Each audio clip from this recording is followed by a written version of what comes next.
And it's Bob's better half. How are you?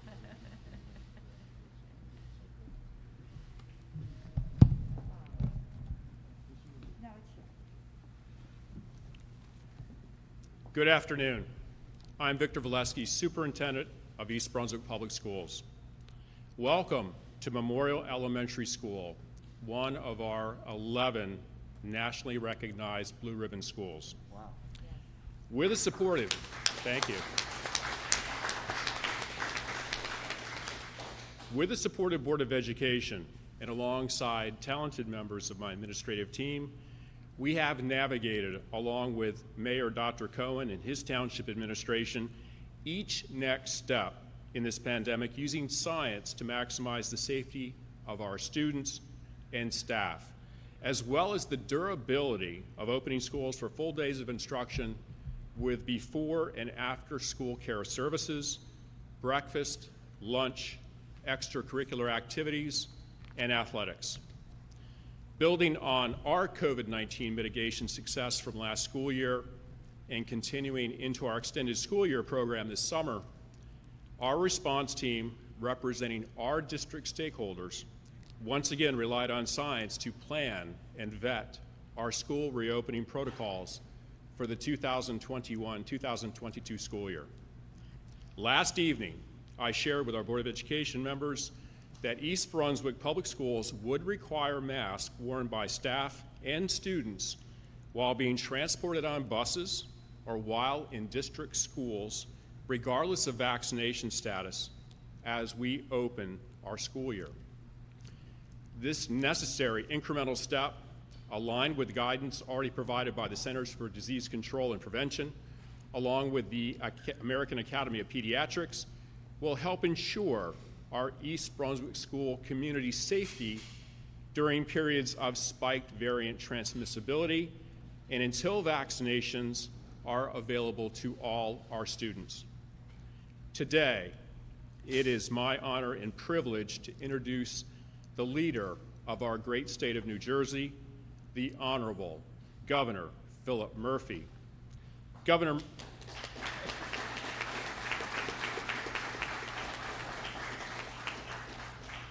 Murphy has been a steadfast supporter of education and is with us today to provide a statewide perspective on the opening of our schools this year. Governor Murphy. Thank you very much, Doctor. Really appreciate it. Thank you. Thank you all. Great to be here. Dr. Victor Valesky, I thank you again for hosting us so graciously as superintendent to the East Brunswick School District. And in this school in particular, it's an honor to be here. We are joined by some very important folks this afternoon. Dr. Gene Kraft, who's the president of the New Jersey chapter of the American Academy of Pediatrics. From the Dumont Public Schools up in Bergen County, New Jersey State School Nurses Association President Donna Pluce is in the house. Morris Union Juncture Commission Superintendent and President of the New Jersey Association of School Administrators, Dr. Janet Fike. Great to have you, Janet. And to my right, a dear friend, New Jersey Education Association President Marie Bliston. To all of you, thank you. With us as well, a couple of other folks I want to point out. The woman who needs no introduction is in the front row, Commissioner of the Department of Health, Judy Persicelli. Judy, great to have you. Assemblyman Sterling Stanley. Sterling, great to see you.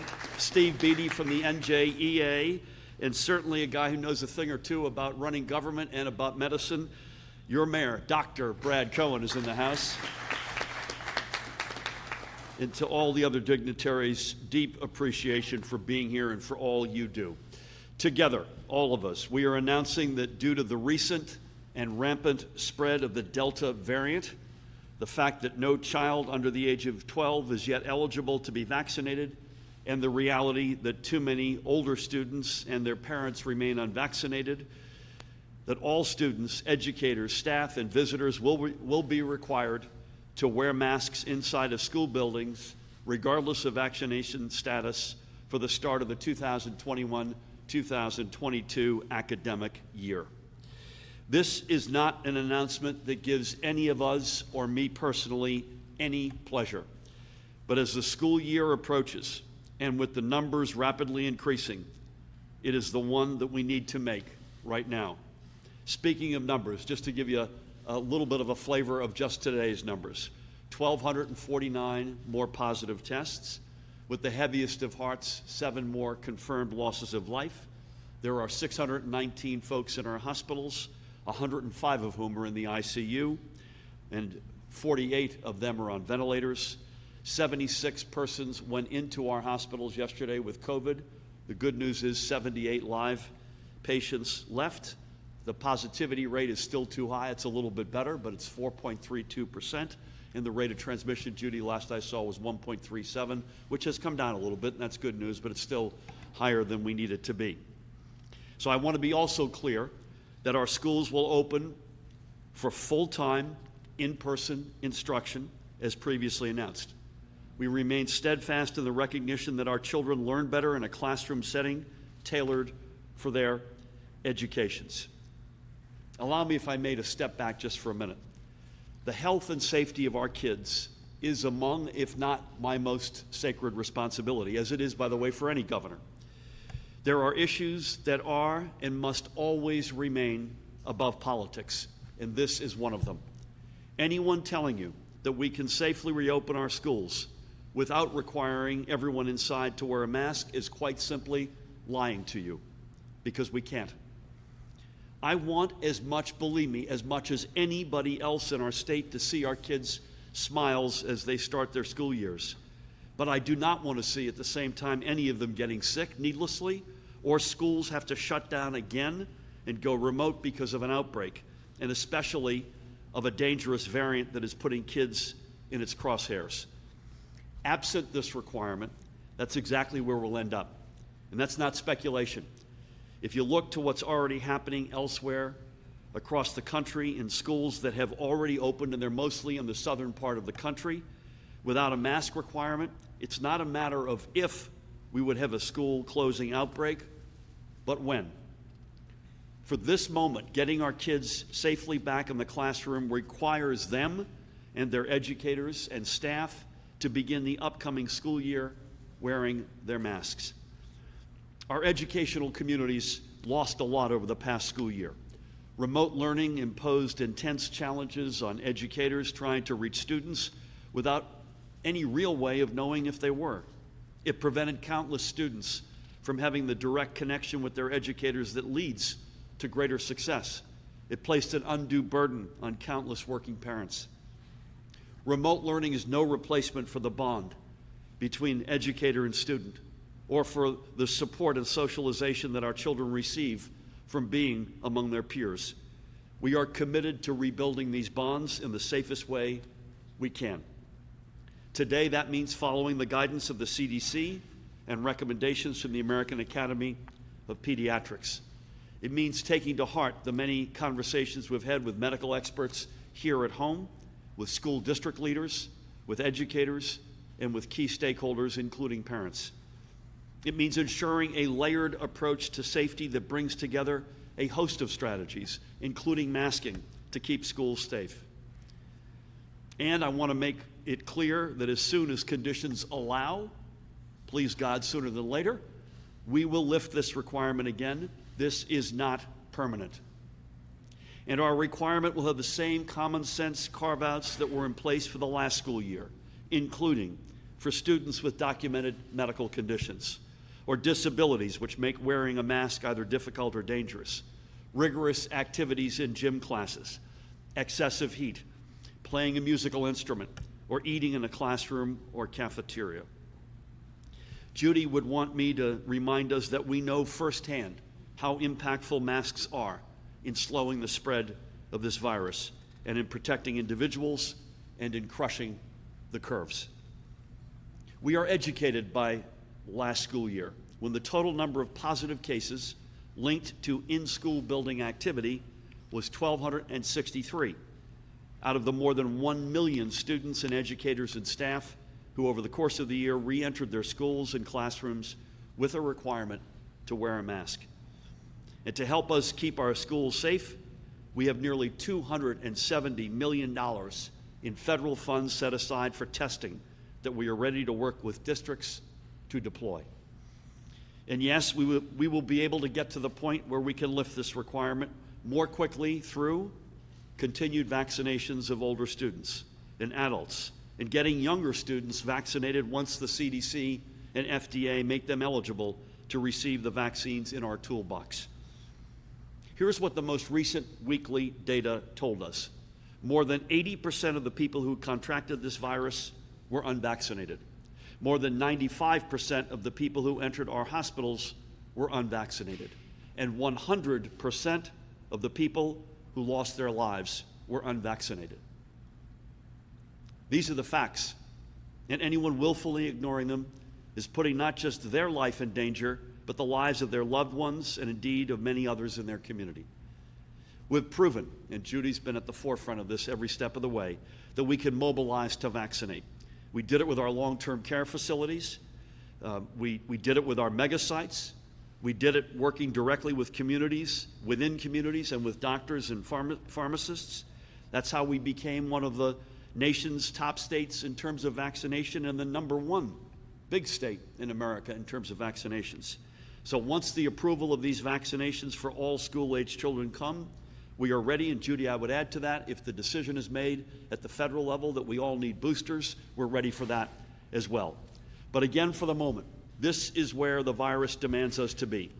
Vigilant against further spread, yet optimistic that this is just a bump in our journey. I'll close with this comment, if I may. Our kids are strong, they are smart, and they are resilient. They've proven that time and time again. And I know they're going to lead the way and maybe even teach a valuable lesson to many of us grown-ups in showing how much they care for their friends, their educators, their families, and their communities. That said, please help me welcome the president of the New Jersey chapter of the American Academy of Pediatrics, Dr. Jean Kraft. Jean, welcome.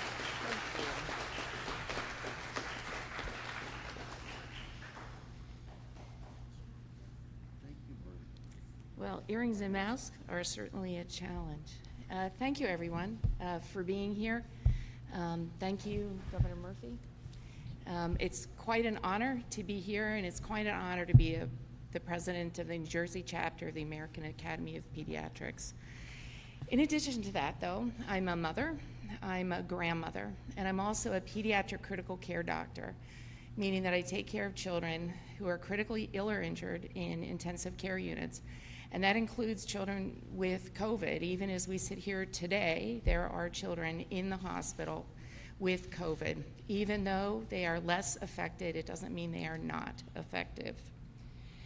The New Jersey chapter of the American Academy of Pediatrics supports an evidence-based approach to protecting children and communities from the hazards of COVID-19 infection as children re-enter school. Safe re-entry is based on the best scientific evidence and expert guidance available. The most recent school guidance from both the CDC and the American Academy of Pediatrics emphasize both the value of in-person, face-to-face school for the well-being of our children and the value of a layered safety strategy that includes masks to minimize the risk of transmission, serious disease, and even death due to COVID-19. The death count for children from COVID-19 in New Jersey is 7. That may sound small, but that means that there are 7 families that will not see their children grow up. And that is huge to me. Vaccine is an essential tool in fighting this pandemic, and over 5 million of us are fully vaccinated here in New Jersey, but that's not enough yet. It will be enough because the Department of Health and the Commissioner are working very hard to get us to enough, but we are not there yet. Although children over the age of 12 are now eligible for one of the vaccines, those under 12 have no approved vaccine available to them as yet.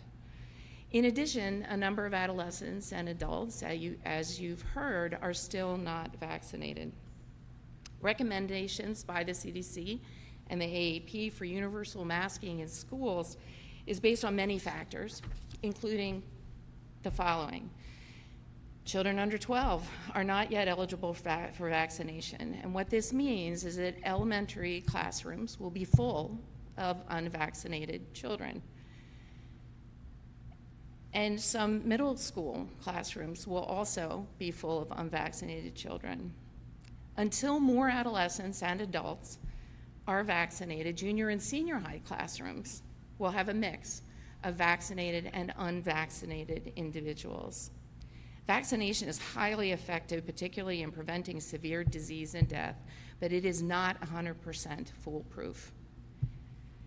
Infections are rising. The Delta variant of the virus, now the predominant variant spreading, can be transmitted even by vaccinated individuals.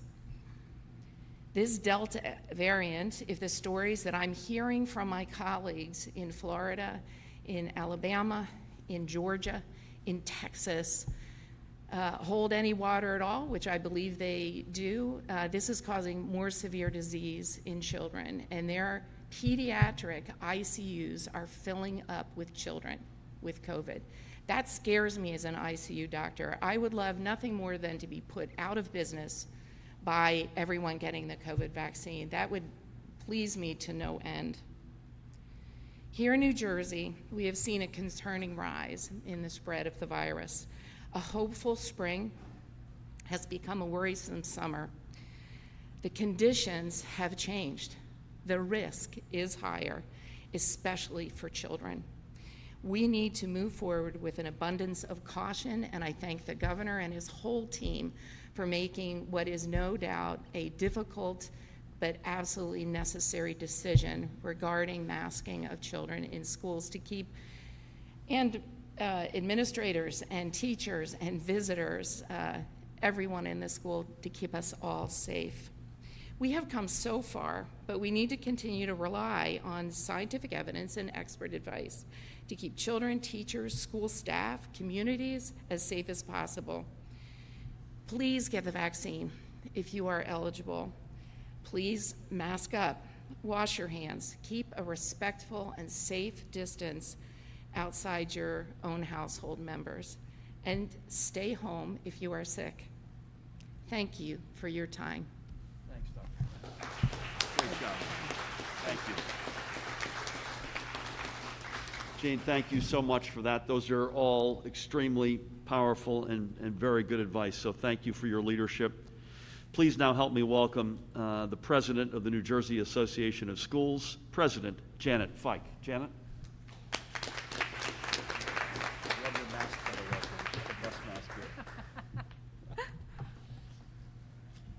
He was commenting about my mask, which I'm very proud of. It's the autism puzzle. Thank you. Good afternoon, Governor Murphy, Commissioner Persa Kelly, and Commissioner Alan McMillan. Thank you. And to our state officials, to our honored guests, and to our viewers at home. Today is a great day. Today, all school leaders around this state, I assure you, are drawing a big sigh of relief because the continuing divisiveness about wearing masks in schools has come to a close. We as school leaders can focus on moving forward and planning for full in-person instruction in the best, most possible, and safest way. So Governor Murphy, thank you so much for that today. It is a welcome, welcome message. For the past 3 months, school officials have been pummeled with questions, whether at Board of Education meetings, in community forums, through social media, in parking lots, at Starbucks, of what is your district doing about masking. It has polarized communities. It has taken a real life venue that is quite incredible. Today, hopefully, that is over and we're moving on. I give my heartfelt appreciation to Governor Murphy, to the state officials, to the health and medical personnel in this room and outside this room that serve New Jersey so well, for recognizing that medical decisions must be made by medical personnel. Thank you for that. COVID-19 knows no geographic boundaries. It is irrespective of if one child is masked, the rest are not. Everyone in a school district can become infected, unmasked. It doesn't matter if students are in District A and visit District B. That infection can spread. It doesn't matter if students in Class A in a school are masked and students in Class B are not. That transmission can occur. Today ensures that that won't happen or won't happen easily. So thank you for that, Governor Murphy. COVID-19 is also not respectful of timelines, decisions, or desires. We were in a very different place in June than we are now. And in September, we'll be in a different place. We don't know what it will be, but it will be different. We know that. This year, our school leaders have been masters at developing plans to thwart COVID, assessing those plans, implementing those plans, revising those plans, and retesting those plans, because that's what they had to do, because COVID wasn't predictable. That I thank Governor Murphy today for his ability to reassess, revise, reevaluate, and reimagine where we need to be in September. That's a very brave position, and we are all so grateful. As my mask indicates, special ed is near and dear to my heart. I am pleased and proud to serve as the superintendent of the Morris Union Jointure Commission, where our population is exclusively children with significant disabilities. This year, I am so proud that with our incredible students and our amazing staff, we started school September 1. We went the whole school year, but we did it thoughtfully and with masks, with our hand washing, with our health and hygiene routines and social distancing. We did it together as a team. We had a good year. Other parents of students with disabilities report other things. A dear friend of mine just this week said to me, "What am I going to do with my child in school next year? The parents in our community do not want masks. My child has to wear a mask because of his disability and his concomitant medical condition." She said, "But he won't wear a mask if other students are not in masks. So what do I do?" And what I say to my dear friend today is, Governor Murphy, you've given that parent her answer. So thank you for that. Thank you, Jen. You're welcome. As I conclude, I want to thank everyone in this room who's committed to doing the correct and safe and healthy thing for all of our students, to the medical professionals who've worked so tirelessly this year, and to the governor and to all the state officials who've never wavered in their zeal and compassion to have the health and safety of our students first, by ensuring that we start in the safest possible way, which are with our masks. We can start strong and we can stay safe. And for that, I thank each and every one of you who had a decision-making piece of this action today. So thank you, and we're going to have a great school year. Just you watch. Thank you, Janet. So well done. Thank you so much. Janet, really, really impressive and so well framed and spoken. Dr. Angelica Allen McMillan, I run the risk that she'll never speak to me again for not having introduced her, our Commissioner of the Department of Education. Angelica, great to have you with us.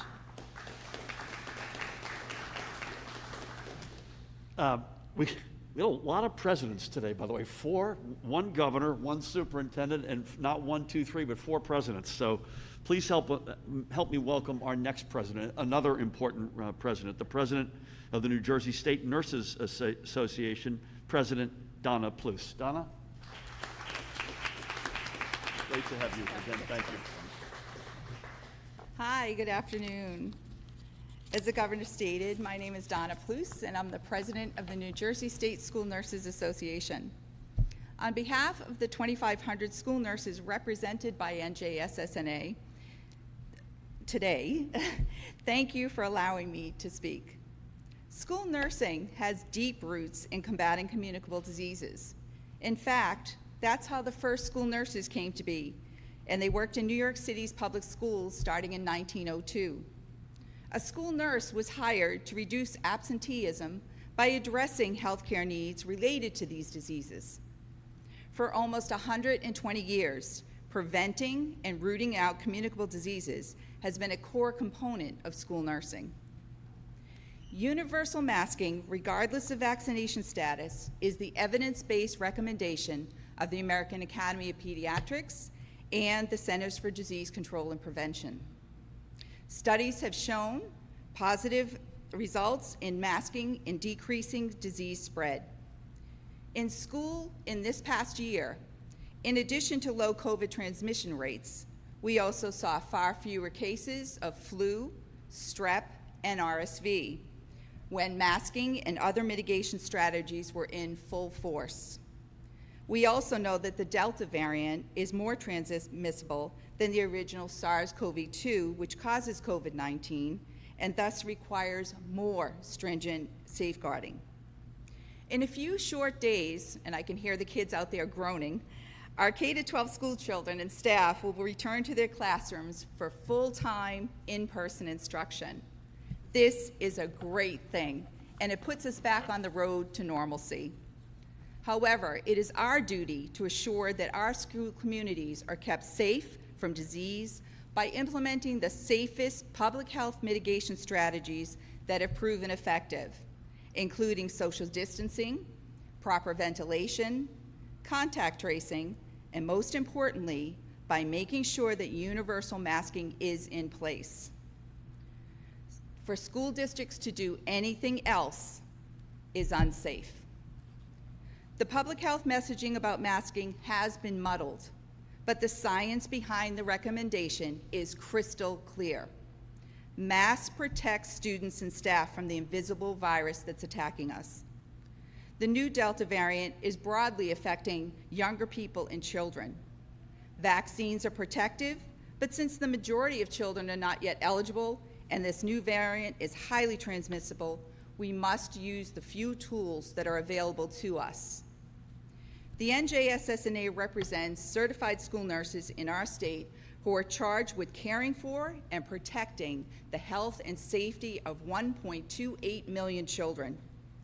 Implementing universal masking through the surge of the Delta variant is a low-stakes solution to a high-stakes public health crisis.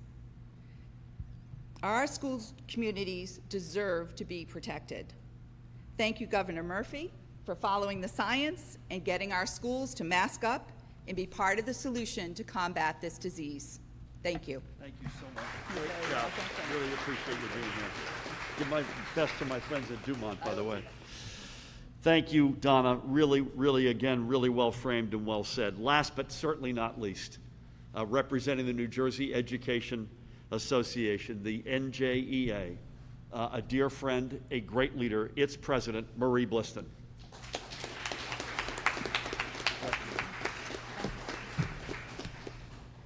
Good afternoon, everyone. My name is Marie Bliston, and I am a very proud New Jersey classroom teacher of students who have received special education services well over 30 years. I am also a mother and a grandmother, and I stand here very proudly before you as the president of the New Jersey Education Association, representing our 200,000 school employees. And I thank you, Dr. Zaleski and Governor Murphy, for hosting and having us here and allowing me the opportunity to join you in this event. I want to make a point here of thanking Governor Murphy personally for your consistent commitment to following the science and keeping our schools safe, and it has been consistent. This, thankfully, is the leadership that we have in this state right now, and the leadership that we need when I see some putting political posturing ahead of the health, the welfare, and the well-being of our schools and our students. Thank you, Governor Murphy, for standing on principle, but also for doing the right thing. By taking the action today, with requiring masking, you have removed the uncertainty for many about the coming school year. But you also have alleviated some of the concerns from our students, from their families, from our educators, and from our communities about just keeping our buildings safe. Let's be honest, like everyone in this room, I'm sure, we had hoped that we would have a different outcome at this point in the game with this pandemic. All of us are eager to get past this pandemic, but the numbers don't lie, and we are not past this pandemic. Today's action absolutely ensures a safer and more successful school year by still allowing us to fight this virus. Using the tools that are available to us, such as we have already heard about masking, and about having all those who are eligible to take the vaccine to get the vaccine, because everyone who gets the vaccine now helps make our schools and our communities safer. I want to be clear that our 200,000 members, NJEA is committed to opening our schools and providing the best successful school year for every one of our students. Our students deserve that. But it also means being responsible for keeping them safe under these conditions. Our commitment and our consistent voice regarding what is needed by following the science, by masking, by getting the vaccines if we are eligible, still stands today, and we are calling for that again. Again, thank you, Governor Murphy, for listening to public health experts, but most importantly, thank you for always keeping our students first. Thank you, Marie. God bless you. So well done, as always. God bless you.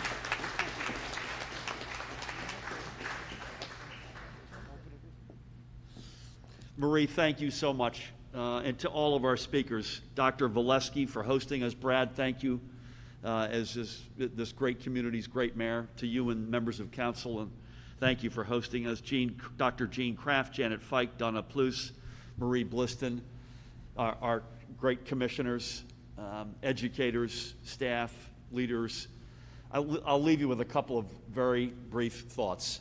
Again, this step is not a step we take with any amount of pleasure, but we have to take it.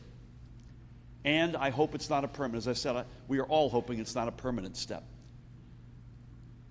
Secondly, this virus, Judy knows this better than anybody, it's humbled all of us. Every time when you think you've got a trend in sight, it goes the other way, including some cases positively. And let's hope we get some of that as well with this Delta variant. You saw that in the UK. You see India is now bouncing, which is a little less good than it was last week. Thirdly, masks got political. I don't know why, when. I think I probably can speculate as to why. But it need not be the case, folks. This is a simple step that each of us can take, kids and adults, that meaningfully pushes back against the transmission of this virus, and especially against this variant. I would just beg folks, including the folks outside who don't appear to be too happy about this, I would beg them to, A, know that we're making this decision based on the facts. There's no speculation here. And B, let's leave the politics at the door. This is not about politics. This is above politics. This is doing the right thing, and I would beg folks to see that, even if they're not happy about this. And lastly, to repeat a plea that I think all of us have made, please get vaccinated. They're safe, they're effective, they're free. And for all of the folks out there, and every day there are fewer of them who have illegitimate reasons why they're not vaccinated, there continue to be folks out there who have legitimate reasons, and we're doing everything we can. Judy's overseeing a massive community core, literally door-to-door campaign in dozens of communities around this state. There are too many folks in our black and brown communities especially, for a variety of reasons, a sordid American history as it relates to vaccines in the African American community, folks who may not speak English, folks who think their immigration status will be outed, Folks who think this costs a lot of money, it's free, and your immigration status is irrelevant. Folks that maybe are working 2 or 3 jobs, we have nothing but sympathy for them. Our hand is outreached. Our hand is probably knocking on their door. In fact, we want to help them get vaccinated because we know that the will is there. And for the folks who believe the myths and believe the lies, I pray for them every night that they come to their senses and they realize that these decisions, including whether to get vaccinated or get masked in school, are based on the facts. They're based on the science. They're based on the data. And we want everybody in this state, whether we agree with them or not, to be alive and to be healthy and fulfilling the promise of each and every one of their lives. With that, thank you all very much. Great level.